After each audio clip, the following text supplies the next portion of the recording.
can you go on a business trip abroad if you don't have a job? Aren't you embarrassed to lie like that? It's not a lie. I really am going overseas for work, I said. Well, then we're getting divorced, he said and walked out of the room. To him, it seems like working from home means I'm just being lazy and not really working. But I have a steady income and even help pay for our living expenses. Still, he doesn't see it that way. A few days after I got back from my business trip, I found divorce papers on my desk, already signed by him. If he can't understand me after all this time, there's no point in staying married, is there? So I signed the papers and went to the court. My name is Kelly Clarkson, and I'm 31 years old. My husband, Eric, is 34. We started dating in college and got married when I was 26. We were more like best friends than romantic partners, always speaking our minds. Sometimes that's good, but it can lead to unexpected problems. For me, the problem started when I talked to him about my dream. I've always wanted to run an online store selling imported goods. I got the idea while working part-time at a boutique as a student. I love foreign designs and was drawn to the unique items I saw there. After college, I aimed to open my own store, so I became a full-time employee at the boutique. Even with a full-time job, I couldn't give up on my dream. I really want to have my own shop filled with my favorite foreign goods and deliver them to customers, I told him. My parents and friends were supportive, saying things like, "Good luck," and "You'll surely succeed." I thought Eric would understand and support my dream too. I tried to bring up the topic with Eric when he got home from work. "Hey Eric, you know I've been talking about opening my own shop for a while. What do you think about that?" "Oh no, not this again. It won't work if you do it just like that." "You should give up," he replied. "Why would you say that?" "It's not just a sudden idea. I've been thinking about it for a long time. Impossible is impossible. Life isn't as easy as you think," he said. "There's no need to be so harsh. Why do you always shut down my ideas right away?" I said, raising my voice unintentionally. Eric looked at me with cold eyes and a scornful expression. "Then tell me, what's your plan if this idea of yours doesn't succeed?" he asked. "Well, I know it won't be successful right away, but—" "And what about your income until then? We're splitting the rent and living expenses now, and you're telling me I have to cover it all." He interrupted. "No, that's not what I mean. I have some savings for the initial costs, and I'll still pay the rent." "Oh, really? Then do whatever you want. But if it doesn't work out and you regret it, it's not my problem," he concluded. Every time I talked about starting my own business, Eric always got upset. The reason was simple. He worried my income would become unstable. The import shop where I worked was in a good location, and we had a lot of customers. Because of that, my income was pretty high, almost the same as Eric's, who worked in an office. It might even be a bit higher. That's why I often paid for meals when we went out and sometimes paid a bit more for the rent. The idea of my income going down was something Eric just couldn't accept. At first, he would say things like, "Why rush things?" or "You should take your time and prepare," in a kind voice. But now, he didn't mind hurting my feelings. Even so, I didn't give up on my dream of having my own shop, no matter how much Eric was against it. I focused on making my dream come true. As a result, I overcame his objections, and at the age of 27, I started an online boutique. At first, just like Eric predicted, it was hard to get things going smoothly. But over the years, I tried all sorts of strategies. I used the advantages of an online shop by outsourcing to well-known e-commerce companies, promoting on social media, and doing everything I could to succeed. Thanks to these efforts, a year after starting my own business, things began to look up. I was able to make a steady income, expanded my customer base, and added more products. Now my yearly sales have reached $600,000. Because Eric was so against my business, I never talked about the sales. I figured he wouldn't care anyway, and he never asked. But he always reminded me about paying the rent and other living expenses. I always just gave him the money he asked for without making a big deal.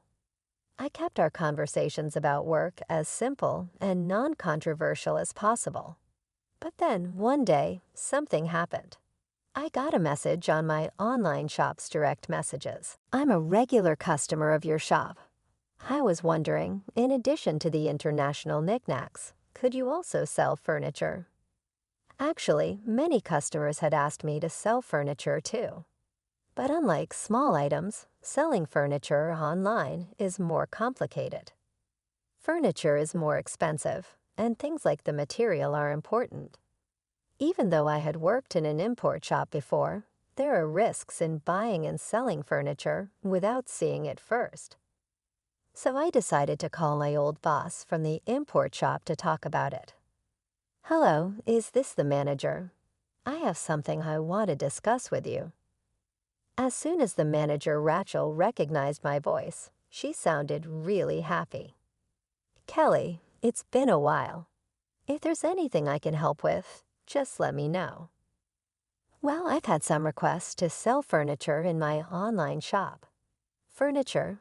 That sounds like a big task." I was thinking of checking out the actual items before selling them. "How did you find your products, Rachel?" "I see what you mean. I can definitely help with that." Rachel, who had connections with suppliers from other countries, offered to contact one of them and arrange for them to provide furniture for my shop. Because of my good relationship with Rachel, the overseas supplier was willing to help. I decided I would travel abroad to find the furniture. However, I couldn't just leave without telling my husband. So that night, I brought up the topic with Eric. "Eric, about the week after next, would it be okay if I were away for about a week?" "A week? Why so long?" he asked. "Well, I might have to go abroad for work with Rachel from the shop I used to work at," I explained. "Abroad? If you're going to lie, at least make it believable," he said, sounding mocking. "What?" I asked, confused. He pointed at me with a mocking look on his face. "You're going overseas for work. You're almost unemployed. What are you even talking about? Wait a minute, you know I run an online shop, right?" "This trip is to find new items for the shop," I tried to explain. "So you think I'll just believe you if you say it's for work? Are you stupid? Your little shop won't get you far. Think what you want, but our sales are good and our customers are growing. This trip is because a customer requested it. I insisted. If you keep pushing, I won't allow you, practically a shut-in, to leave home for a whole week," he said, then stomped off to the bathroom with a beer in hand. A deep sigh escaped from my lips. Why can't he try to understand? His reaction is too harsh just because he doesn't approve of my work. But I can't go abroad without his permission. I need to convince him, no matter what. Even though I was nervous to bring it up again, I couldn't ignore the problem. The next day, when he came home from work, I spoke to him again. "Eric, about yesterday's discussion. Look, I'm tired. I don't have time for your lies." He cut me off. "I'm only telling the truth. An unemployed person going on a business trip abroad." "You're good at lying," he said, mocking me again. "I'm not lying. I really have to go abroad for work," I said, grabbing his arm and pleading with him. He looked down at me, mocking me again. "Oh, really? Then liars get divorced too." "Divorced? What are you saying? I can't stand liars, especially people like you who always try to show off." "I didn't mean." "Shut up. You just want to use a lame excuse to go on a vacation abroad." I bet your boss is a man too, right? Divorce. I'll make sure to demand my share of everything, he said, storming out of the room. At that moment, a furious rage built up inside me. Who does he think he is, looking down on me like that? I work from home, but he only wants to feel superior. Enough is enough. If he wants it that way, then I'll do what I want. So I stopped asking for his permission and decided to go on my business trip abroad as planned. 3 weeks later, I went overseas with Rachel. We went straight to our suppliers in the U.S., where we checked out the furniture and accessories I would sell in my boutique. Since I was already abroad, I spent the last day sightseeing with Rachel, and we had a great time. However, it wasn't all easy. My phone was filled with angry messages from Eric. "You didn't really go overseas, did you? Get back here now. I'll forgive you if you return today. Time's up. We're getting divorced, you worthless woman." Every message made me more annoyed, but I didn't reply.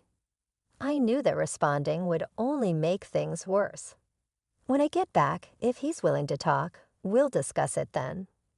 With that decision, I enjoyed a carefree week abroad. The business trip ended, and I said goodbye to Retel at the airport. I started my journey home. Facing Eric was awkward, but I prepared myself and opened the front door. "I'm home," I called out. The house was dark, and no one greeted me. As I walked into the living room, I saw laundry scattered on the floor. Used dishes and instant noodle containers were piled up in the sink. Amid this mess, I noticed a piece of paper on the desk. What is this? I thought. It was a filled-out divorce paper. Beside it was a rough note that said, "To the cheating, jobless woman, I'm ending things with you. Fill out the divorce papers immediately. If you want forgiveness, come to my parents' house, then I'll reconsider." Just reading the note, I could imagine Eric's smug face. He probably thinks that by writing this, I'd rush to apologize. Of course, I had no intention of doing that.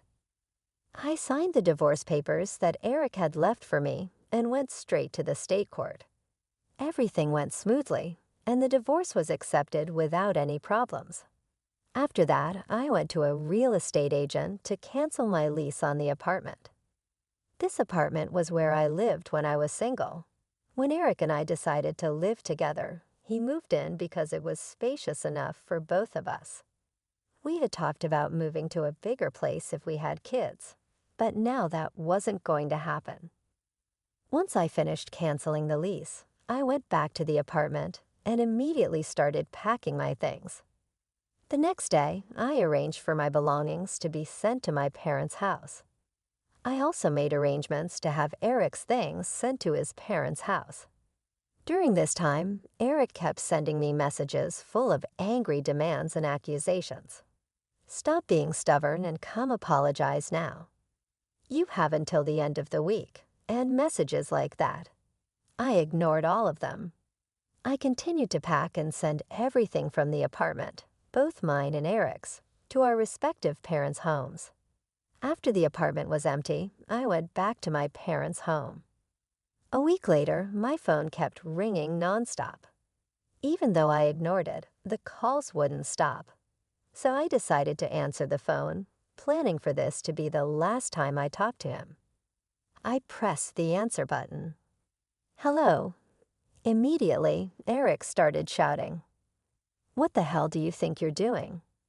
Surprised by his loud voice, I pulled my phone away from my ear. I decided to record the call just in case something happened. Then I spoke again. "What's the big deal? There's nothing left to talk about. Don't mess with me. Why were all my things sent to my parents' house? I just got to the apartment, and it's completely empty." "Oh, that? Well, I canceled the lease on the apartment, so I sent your things to your parents' house." "What? You didn't even talk to me about this," he yelled. "There was no need. You were so sure about the divorce, so I made my own plans. I didn't think you would want to stay in the apartment that was under my name. I explained calmly. You had no right to touch my things. He shouted angrily. Actually, I did. You left the divorce papers and made it clear you wanted out. I just took care of the rest, I replied. Eric was silent for a moment, probably thinking about what to say next. Then he finally spoke again. You're just trying to make yourself look good. You always do this. You never cared about what I wanted. Eric, you called me a cheating, jobless woman. You wanted a divorce and didn't care to talk things through. Now I made the changes you wanted. There's no point in dragging this out, I said, trying to keep my voice steady. Dragging this out? You moved all my stuff without my permission. You didn't even give me a chance to decide. He raged on. You had a chance. You chose to end things abruptly and left me with no choice but to take action. You said you couldn't stand me and wanted a divorce, so I took care of everything, I responded. Eric was silent for a moment, probably thinking about what to say next. Then he finally spoke again. You're just trying to make yourself look good. You always do this. You never cared about what I wanted. I took a deep breath and said, Eric, I've always tried to be understanding and support you, but you made it clear you didn't respect me or my work. I'm not going to argue about this anymore. The decision is final. What about all the memories? What about everything we shared? He asked, his voice softer now. Memories are just that. Memories. We can't live in the past. You made a choice, and now we have to move forward. I wish you the best, but I'm moving on, I replied, trying to stay strong. There was a long pause on the other end of the line.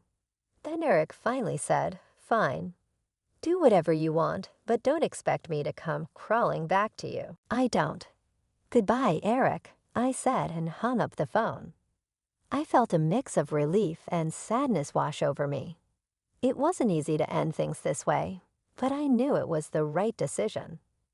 I took a deep breath and looked around my parents' house, feeling a sense of comfort and support. It was time to start a new chapter in my life, free from the negativity that had held me back for so long. I canceled the lease, so I had to move everything out. What? Canceled? How could you do something like that on your own? Eric shouted, sounding shocked and angry. The apartment was in my name. I can do whatever I want with it, I said calmly. At this point, I had nothing left to lose.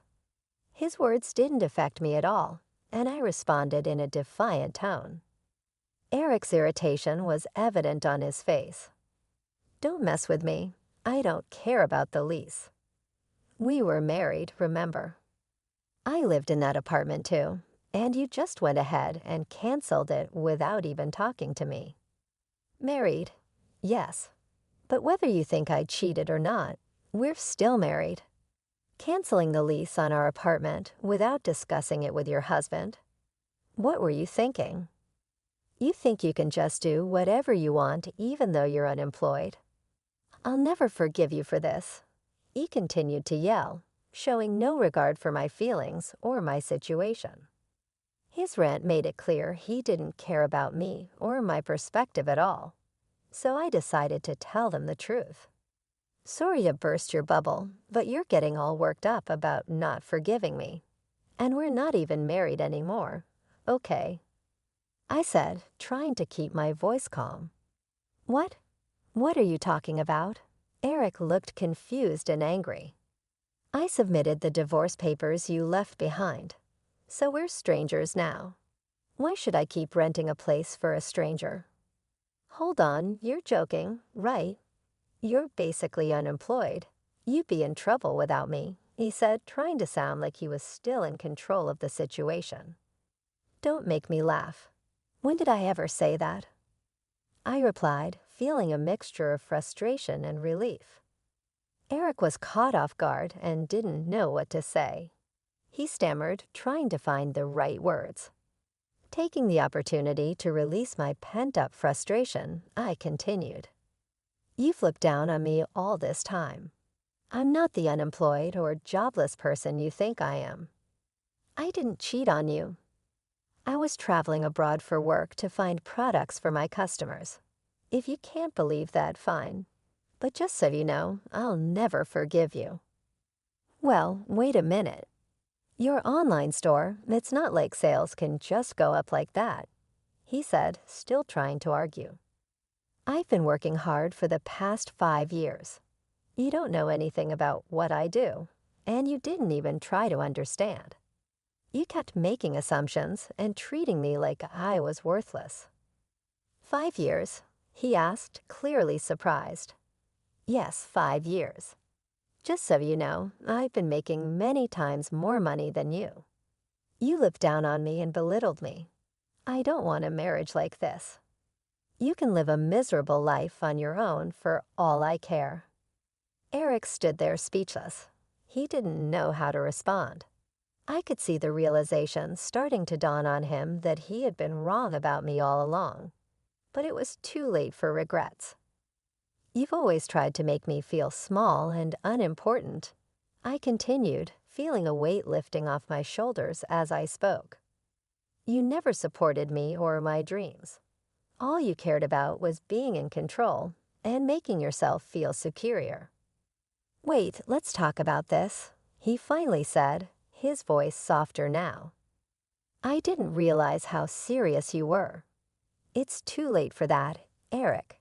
You made your choice when you left those divorce papers and decided to treat me like I didn't matter. I'm moving on and I'm not looking back. But we were married. We have a history, he said, still trying to hold on to something. History is just that. History. We can't live in the past. You made it clear you didn't respect me or value our relationship. I'm done trying to make things work with someone who doesn't care about me. Eric looked like he wanted to say something, but he didn't. He just stood there, looking defeated and unsure of what to do next. I felt a sense of closure, knowing that I had finally stood up for myself and made a decision that was best for me. Goodbye, Eric, I said, hurrying to leave. I hope you find whatever it is you're looking for, but I won't be a part of it. As I walked away, I felt a mixture of relief and sadness. It wasn't easy to end things this way, but I knew it was the right decision. I had finally taken control of my life and my future. It was time to start a new chapter, free from the negativity and control that had held me back for so long. I took a deep breath and looked forward to the new opportunities and challenges that lay ahead, feeling stronger and more confident than ever before. I hung up the phone, deleted Eric's contact information, and blocked all ways for him to get in touch with me. It seemed he finally realized how many people were using my online store and how successful I had become. He even heard about my success through mutual friends. One day, he showed up at my parents' house, but I had no desire to see him or talk to him anymore. My dad turned him away at the door. Apparently, Eric's own parents found out about how badly he treated me and kicked him out of their house.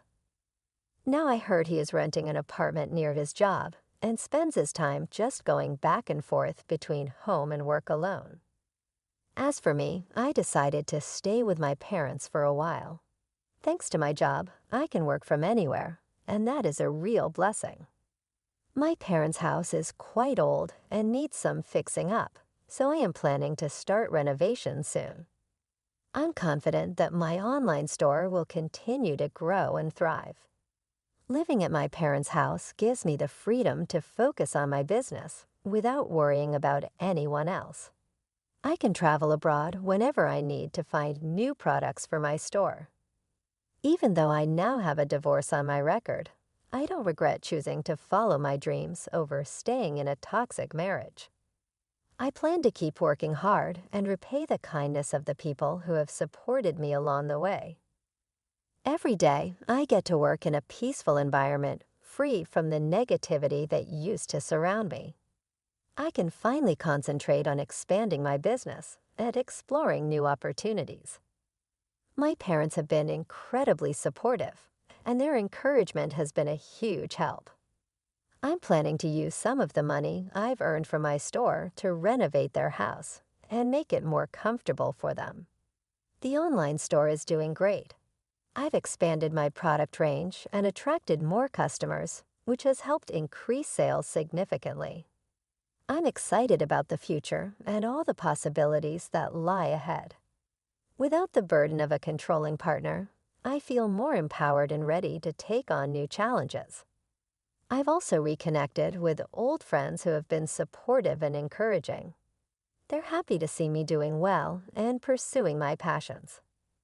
It's been refreshing to spend time with people who genuinely care about me and my happiness. Traveling has become a big part of my life now. I often go abroad to find unique products for my store. These trips have not only helped my business, but also allowed me to see the world and experience new cultures. It's something I always dreamed of doing, and now it's a reality. Looking back, I realize how important it was to put myself and my dreams first. Staying in a relationship that didn't support my goals would have only held me back. The decision to move on wasn't easy, but it was the best thing I could have done for myself. I'm proud of the progress I've made and the person I've become. The road ahead is full of potential, and I'm eager to see where it takes me. My focus now is on growing my business, taking care of my parents, and enjoying the freedom to live life on my own terms. I'm excited about the future and grateful for the opportunities that lie ahead.